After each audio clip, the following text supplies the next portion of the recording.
All right, guys, good evening and welcome to today's broadcast. I am Donald once again, and I just decided to start a few minutes before 6 p.m. so that I can get above all the bugs. So, like we usually do, I want you to confirm that you can hear me, and then I'll start what we have in store for today.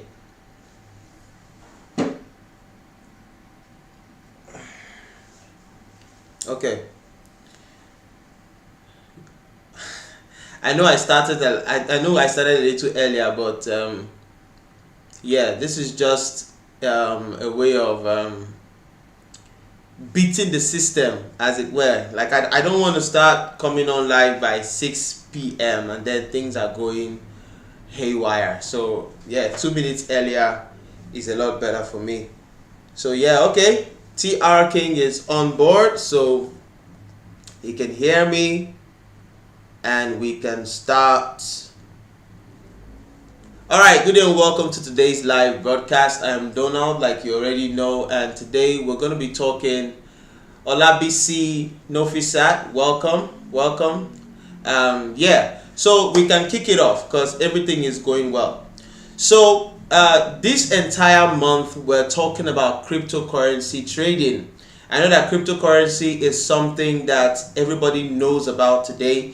Like I said in the previous broadcast, it's here to stay. It's not going anywhere. It's the way of the future. So much so that even countries are beginning to develop, a digital aspect of their money. We even have the digital naira today. So it's something that's there, something that isn't going anywhere.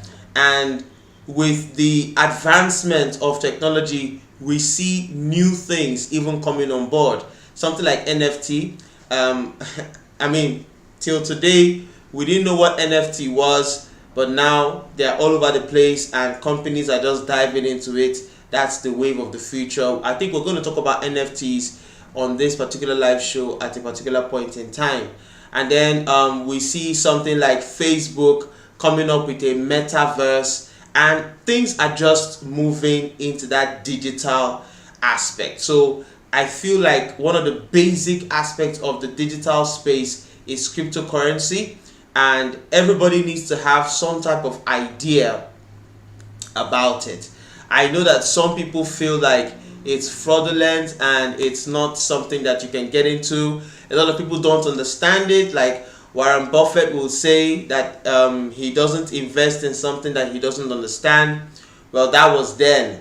Today, it's important for you to get to understand the trends and what's going on, and to get installed and get involved with it, because it's the way of the future. So cryptocurrency is here to stay, and for this entire month I'm going to be talking about cryptocurrency. I'm also going to be talking about some of the pros and the cons, some of the things to look into. So if you're a first time cryptocurrency person, trying to get into it, maybe this is you're thinking about trading cryptocurrency and all of that, you'd want to be on every single live broadcast as we go for this entire month. I think I might extend it into extra 2 weeks into the next month if the topics keep coming up. So for this week we are talking about some things to look out for when getting into cryptocurrency trading. Some of the negative things to look out for when getting into cryptocurrency trading. So I'm talking about 5 things for this week. 5. I've talked about 1 in the previous live broadcast, and today I'm going to be talking about 2 extra ones for today's live broadcast. So the idea basically is that at the end of this entire cryptocurrency series, cryptocurrency meetings and live shows, if you have never traded cryptocurrency before, you should have some type of idea on what to expect, and you can start trading little by little, knowing what to look at. Like I said, in this particular week we are talking about the negative things to look at, the negative things to pay attention to, okay, when getting into cryptocurrency trading. Maybe next week I'm going to start with Yeah, welcome Seth. Welcome on board. Junior Itelema, welcome on board. Um, Next week I'm going to start talking about some of the basics of cryptocurrency. Okay, I'll talk about how it started, what it is in its sense, and how to actually start trading. Okay, we're going to look at a lot of things. So by the end of this month, maybe the next 2 weeks of the upper month as well, so for the next 6 weeks most likely we're going to be talking cryptocurrency, and you should be well informed. So today we're going to look at the second negative thing to pay attention to when getting into cryptocurrency, and it's also something that you should try not to do, and it's called insider trading. Now, insider trading is not a term for just the cryptocurrency market space alone. It's a term for people who trade in stocks and bonds and all of that in the marketplace. Okay, but it has translated into the cryptocurrency market space because of what it is. So, what is insider trading? Insider trading is when somebody has inside information about a company or about a stock, whether for positive or for negative, but that inside information is not made public. All right, it's something that the company has not announced publicly, but this person hears it and then decides to make a sales decision based on that information. So it's insider trading. The person might have got his information from an employee of the company, or the person might actually be an employee of the company. Now, I have to explain what insider trading is on a normal level before I explain what it is in cryptocurrency. Okay, so the Stock Exchange Commission demands that in order for everybody to have a fair chance at trading, people have to trade based on the information that the companies make available to the public. So if an individual hears something that's about to happen from inside of the company and sells his shares or buys more shares, it's against the law, you know. And while I was looking at this, I was trying to understand exactly why it's against the law, because, okay, you get my argument. Let me give you a scenario, right? Imagine that you are an accountant in a company, right? And you've gotten wind of how much spending is going on in the company. You've gotten wind of what the CEO is doing, the presidents are doing. From the records, you see that this company is going down, right? And you get wind of the fact that the company is facing foreclosure, as in they're about to close down and everything, but they've not made it public. Now imagine that you, as the accountant, you have a lot of shares in that company. You decide to sell your shares because of what you're hearing. And then you make a lot of money and relax. And then 2 weeks after you've sold your shares, the company collapses. Right? That is what insider trading is. Or maybe you work at Apple and you're beginning to hear rumors that Apple is about to buy Amazon. And the moment Apple buys Amazon, Apple shares are gonna go through the roof. So what do you do as an employee in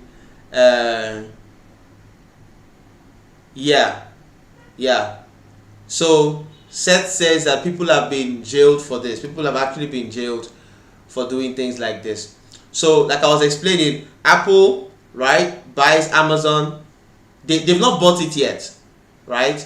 They are just planning to buy, and you are sure, like in your mind, you know for sure that they are actually going to make this sale.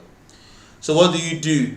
Right? You go and get loans. You borrow all the money that your credit score allows you to borrow, millions, tens of millions, and you go and buy Apple shares. because you know what's about to happen. It's not public knowledge. The public doesn't even know about it. And then 3 weeks later, Apple buys Amazon. Their stocks, their shares goes through the roof. You that has bought so much shares from Apple, you become a multi-billionaire, from insider information, insider trading. Now, in these two cases, what could they have done? Because welcome, Mercy White. I can see you. Welcome. What could they have done? Imagine the accountant. Now, this is the reason why I was thinking that maybe this thing is not so much of a crime. All right, it's just my personal musing. It is a crime, but it's just my personal thinking. Like, imagine you're an accountant in that company and you're getting wind of what's about to happen. Isn't it safe for you to just do that for yourself? But it's still insider trading. So what could they have done, right? Normally, what the SEC, that Stock Exchange Commission, expects them to do is to wait until the information is public. So the SEC, of course, that's the Stock Exchange Commission, demands from these companies to make these types of informations public so that their shareholders will be able to make proper decisions. So you as the individual, you have to trust that the company will make this information public, which some of them don't. They just do what they do and they disappear. CEOs disappear and all of that. So you have an idea of what insider trading is. How does it have to play with cryptocurrency trading? Now, imagine that employees of a company that owns a particular coin could get wind of information that could affect the value of the coin, and they might now decide to either sell or buy. It's not only employees of a particular coin, even individuals that are trading cryptocurrency that get to hear information about what's going on, things that could affect a particular coin, and they either sell or buy. And this information that they are hearing is not public knowledge. So that's insider trading.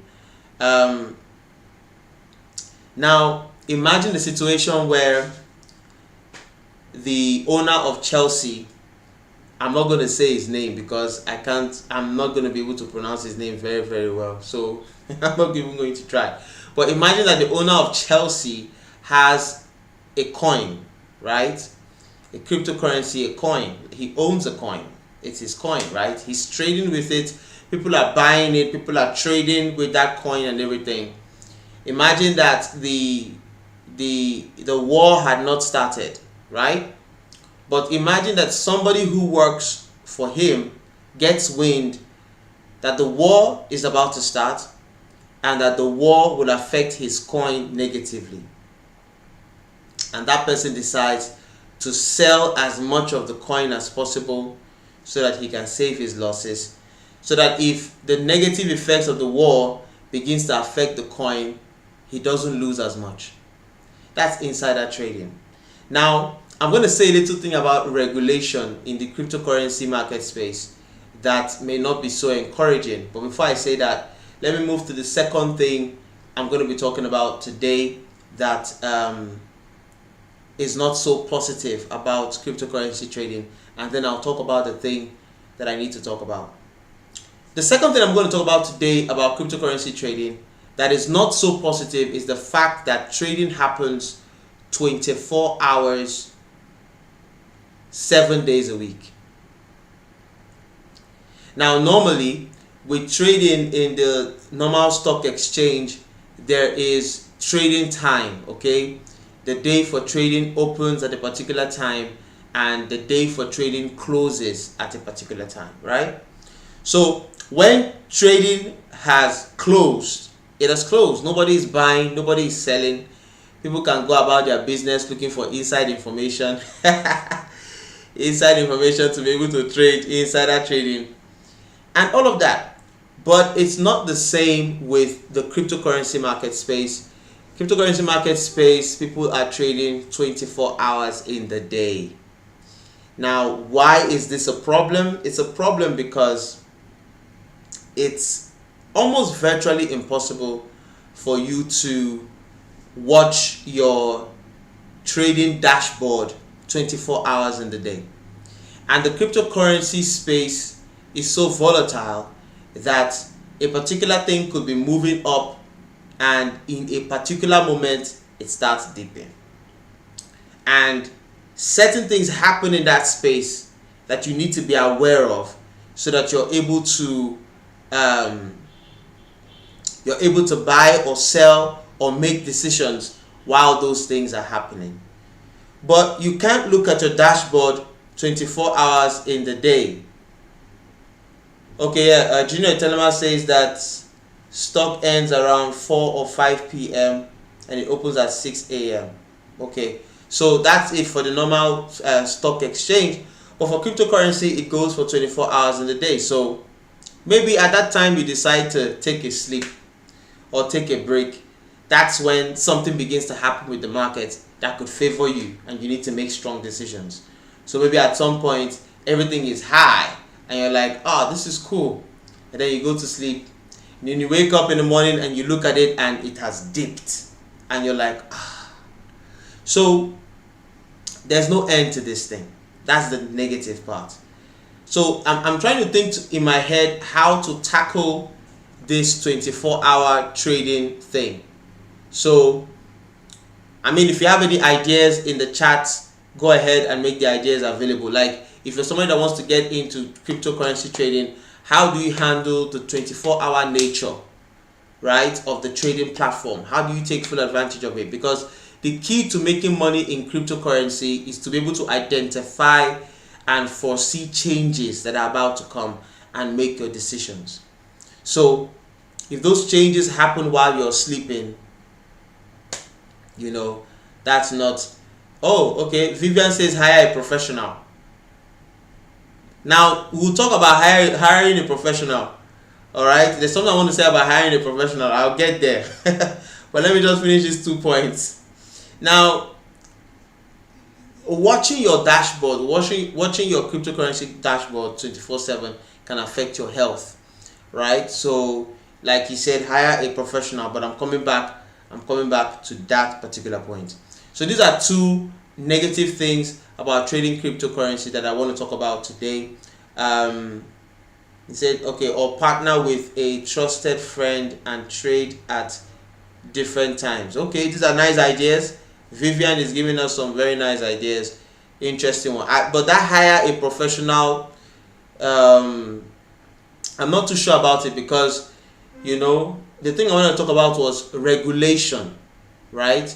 In the normal trading platforms of stock, you know, the SEC is what provides regulation for trading, you know, companies with IPOs and everything, right? In the cryptocurrency space, I don't think there's a body that actually regulates this thing. There's no official body that says, oh, when it comes to cryptocurrency, this is what we do. And that's like the challenge of the entire thing. So someone who is doing insider trading can actually get away with it. Okay, Junior says that a professional can't cheat. Why can't a professional cheat? Because that's what I want. That's the thing. Like, that's the thing about hiring a professional I want to talk about. It says professionals can't cheat. How are you sure that the professional is not doing funny things with your money? But let me talk about regulation. So when it comes to regulation, someone doing insider trading does not come under any kind of prosecution, does not come under any kind of okay, he has corrected it. Junior has corrected it. He can. So a professional can cheat, not can't cheat. Okay, so there's no regulating body. So anything can happen in the crypto space. You know, and that's what makes the space full of a lot of fraudulent and a lot of funny people. And of course,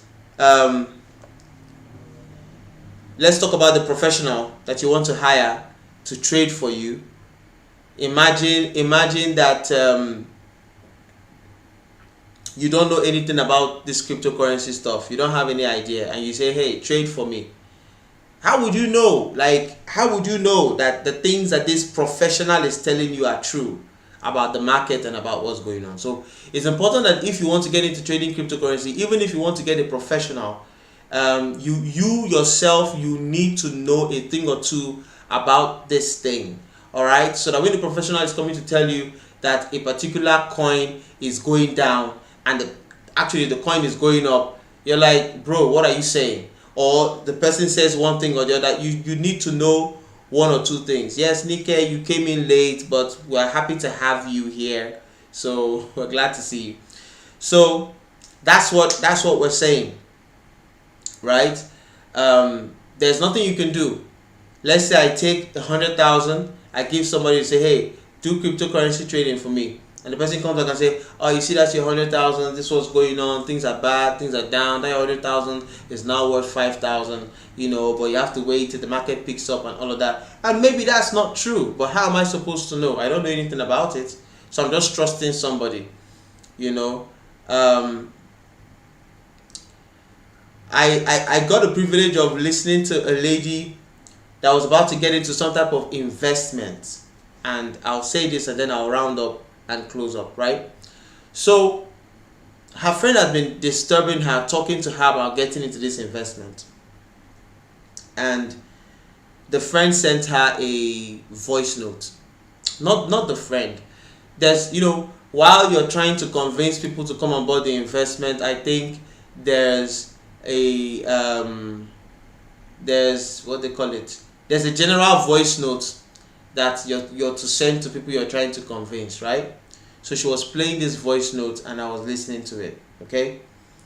Now, this investment, this company was started by two people that had been in this trading business for more than 12 years, and they've had so much success, but now they want to take that success to as much people as possible. So now they've come to us, they've come to you to be part of this. Everything was sounding nice and well. Now, this is where the thing starts getting funny, and we begin to see how the thing goes. So they say that you cannot put in less than a certain amount of money, and if you convert that money to naira, that's about 250,000 naira. So you cannot start this investment with anything less than 250,000 naira. I see the second point that got me. Yeah, fresh CID. Novices like you can still learn. But this your name, CID, what does it mean? Let us know before we go off the live what CID means, because you might be a DSS guy trying to come and check what we're doing here. You know what I'm saying? Just let us know what CID means. I'm just joking. I'm just playing. Fresh CID, nice to have you on board. So, this investment, you have to make 250,000 is the least money you can use to get in, and then you cannot withdraw your money. You can't get your money back, not even small or half of your money, until it has quadrupled. That means your 250,000 had to have made another 250,000, had to have made another 250,000, had to have made another 250,000 before you take your money back. Don't you think there's a problem with that?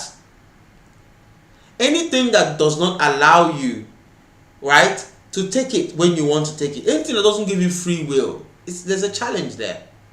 So first, you got to look for 250,000 and you're going to give somebody, and I'm sure that through the terms and conditions, everything has been legally stated that you can't collect your money back until this happens. And there's going to be so many things in the contract that's going to just bind you. So it's just like carrying your 250,000 and giving somebody. That's it. There's nothing you can do about it. Even if you want to prosecute them, I'm sure there are things in the contract that has hit them. So these are the funny things about getting a professional, especially cryptocurrency. Getting a professional to trade for you cryptocurrency, look, there's no regulation body. The person can just take your money. And first of all, if you're trying to give somebody, fresh kid, okay, fresh kid, okay, fresh kid, I think it's fresh kid, fresh. I'm addressing fresh. I thought it was fresh CID. Yeah, he has let me know, fresh kid.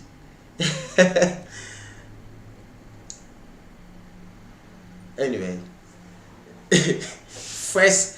It's pronounced fresh kid. That's the pronunciation. But I like the name. I like the cool. This thing. I saw CID there, and I became. You know what I'm saying? So, like I was saying, especially if the person trading for you is somebody you met online, you haven't seen their faces before or whatever, and you now give them that money, they can disappear. There's no regulation body, first of all, and then they can hide behind platforms of different things that hides their identity, and then your money is gone.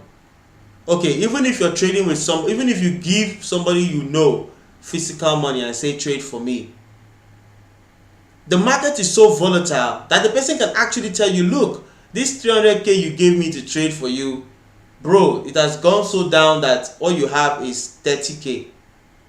Do you want your 30k? And they may not be lying. That's just the truth. They may not be lying actually, but they might be lying as well. So you don't know. They might be lying in the sense that the money may not have gone down that much, or the money might still be there, but they want to take some money. They'll say, okay, the 300,000 naira you gave, it's only 100,000 that's remaining. Do you want that one? And it might actually still be 300,000, but they just want to take the 200 and give you the.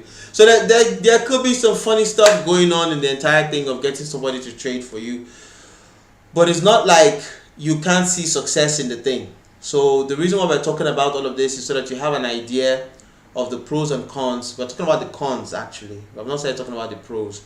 We're talking about exactly.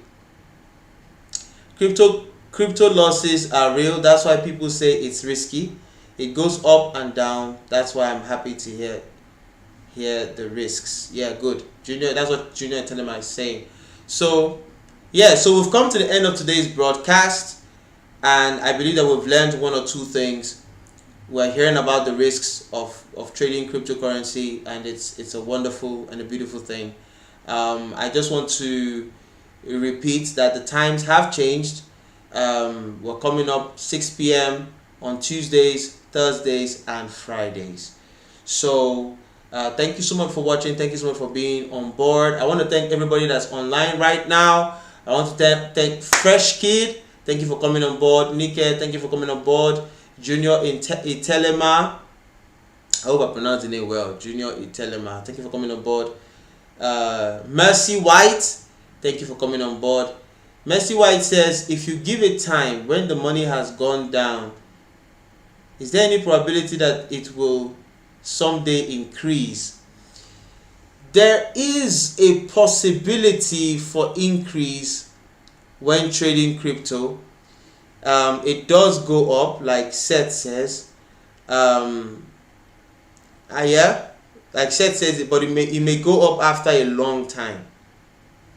Okay, that's just the challenge. So